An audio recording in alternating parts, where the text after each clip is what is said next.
Hi guys, my name is Marie and welcome to my Kawaii World. So it's been a while since I did a video on my favorite cafes in Korea, but I thought it was time to do another one because new cafes are popping up all the time. And so in this video I'm going to talk about 10 of my favorite Instagrammable cafes in Seoul. The Summer is one of those Korean cafes that just has a wow factor. It's located in Ikseon-dong, which is an amazing neighborhood, and I have a video on that if you're interested. It has this tropical, deconstructed feel to it, and everything here is just so pretty and chic. The Summer shares a space with a popular Thai restaurant in Ikseon-dong, which is also really good, but it kind of feels like the tea set used some of the leftover Thai food. Either way, I still liked it, and I was glad that we ordered this tea set once just to experience it. The Summer can be a little bit hard to find, so I'd recommend accessing it through the Thai restaurant, which is called Seoul-dong Thai, and it's on one of the main roads in Ikseon-dong. It tastes like dog food. What? It's dog food. No, it's not. They would never serve us dog food. It's just meat. It's meat. The Seine. This cafe actually used to be a hotel, but it was converted into like a 4-story cafe. You can pick up your food on the first floor and then take it to the upper levels to eat it. They have cannelé, which are all really good. I got a box of them to go. And then they also serve mini cakes, which are good to eat in-house. And I think there's also a tea set. The cakes are super sweet, but they're just picture perfect. This cafe has sort of a deconstructed feel to it.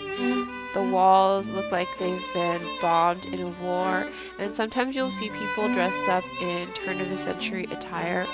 I believe that the same restaurant group that created the Summer also created the Seine. So as you can see, they have a great eye for design. What is the macaroon first? It is.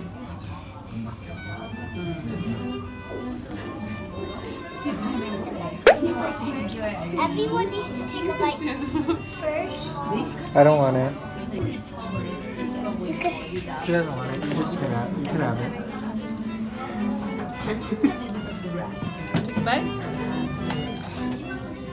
It's a cookie, right?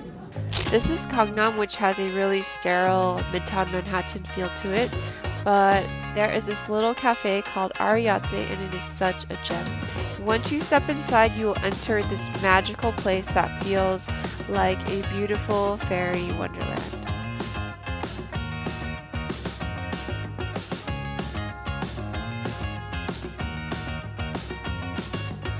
Those are all real dried flowers hanging from the ceiling. I believe there's also a location in Hongdae near Sangsu Station, but we went to the Gangnam one. I feel like the menu could use a little bit of work, however. They do have a lot of signature drinks at typical Seoul prices. We got this blue butterfly pea tea, which is that Thai tea that if you pour citrus into it, it changes color. It's really fun.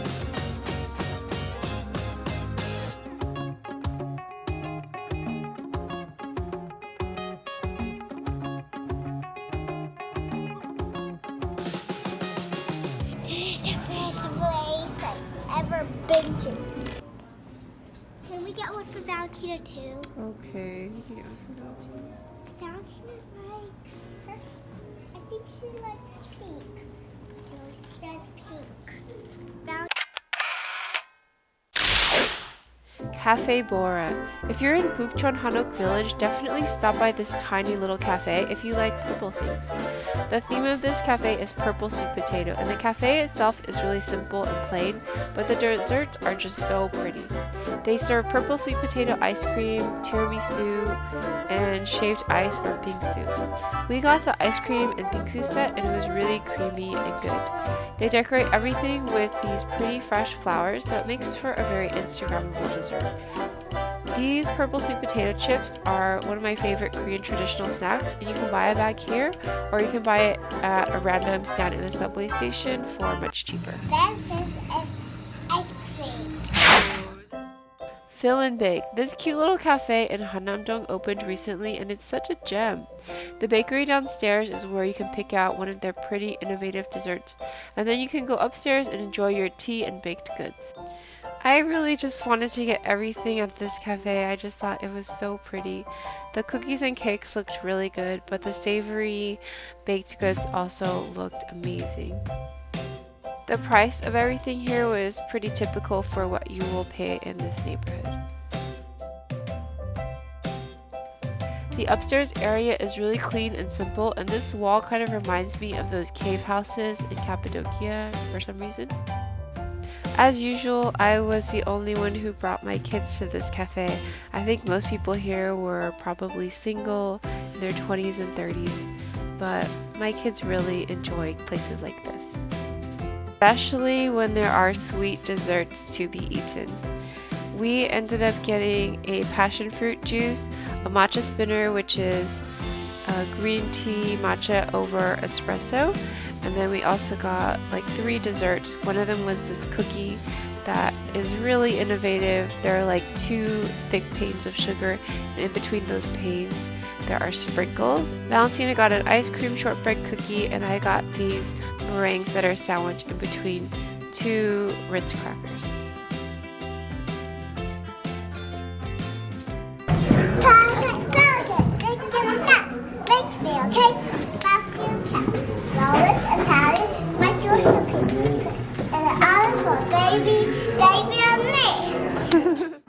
Their coffee. This little hard to find shop is located in Yeoksam-dong, and the special thing about this cafe is their picnic baskets. The owner draws these cute faces on all the paper goods, and it really brings a smile to my face. The cafe itself is about a 10 to 15 minute walk from Hongdae station, and the cafe was so hard to find. It's on the basement floor of this unmarked building.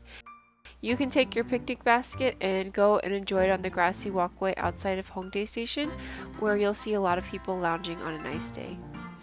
I believe that they only offer this set during the warm months, and every month they change it up a little bit. It usually comes with coffee, but we ended up getting orange juice. And I just thought it was okay, but I think that the drawings on the packaging made it extra special. Mafia. This cafe has kind of a speakeasy feel to it. It has this rotating door and it's called Mafia, so it just feels a little bit secretive. The decor is really quirky and it overlooks Itaewon, and this is a nice place to come on a date. Their desserts are absolutely heavenly. The matcha tiramisu and the milfei are to die for. My mouth is watering as I'm editing this video. At Parnas Mall, which is right next to COEX Mall in Gangnam, there is a little stand that sells tiramisu and different flavors of milk to go. It's really cute, and I think it makes for a nice gift for somebody. The 핑크풀카페 in Hongdae. I mentioned this cafe in my other video, but I mostly made the video about the Myeongdong location. I wanted to show you guys the 핑크풀카페 in Hongdae because it has quite a different look and feel to it. And they even have a different menu.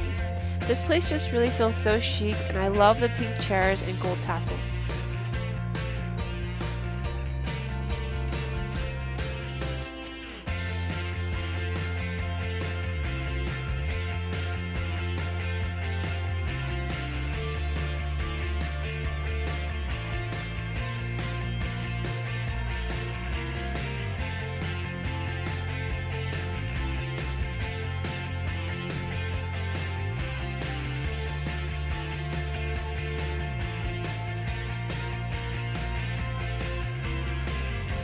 Sienna picked out this cake with frosting gooped all over, and I was kind of skeptical, but it ended up tasting really, really good.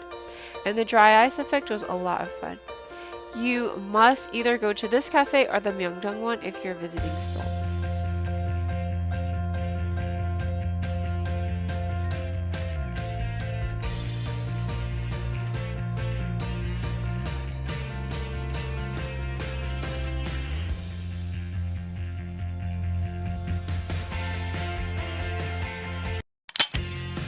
Cafe Tape. This is a cafe in Itaewon that if you're in the neighborhood, definitely stop by.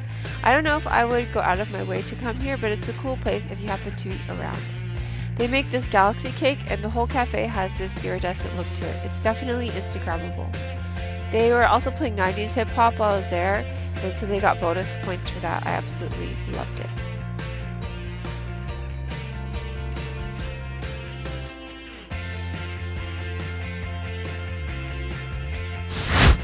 Supermarché. This Hannam Cafe / restaurant opened earlier this month. I saw them building it and I made a note to go back. It seems very retro and it has a supermarket deli theme, but upstairs there's a restaurant where you can order food. These donuts were really enticing, but downstairs they basically have all of the desserts on display as well as some of the food.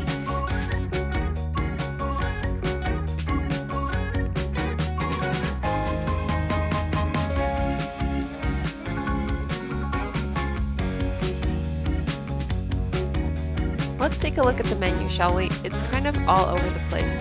There's guacamole for 14,000 won, which seemed kind of pricey to me, a $20 salad, and a bunch of other desserts. We managed to find things that we thought were fairly reasonably priced though.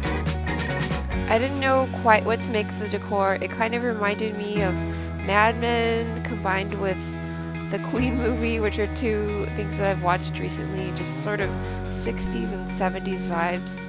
The food itself tasted like processed American cafeteria food, but it was still good. It seemed like something Betty Draper would have served at her table. In any event, I enjoyed this place and I would probably go back to try the desserts. I was just too full by the time I left. So if you guys have gotten any value out of this video or any of my other videos, please consider making a donation to my Patreon page. And I would like to thank my current patrons. Thank you guys so much for being a part of my Patreon family, and I hope to see more of you guys over there. For my other Korean cafe videos, check out this playlist right here, and I'll talk to you next time. Bye!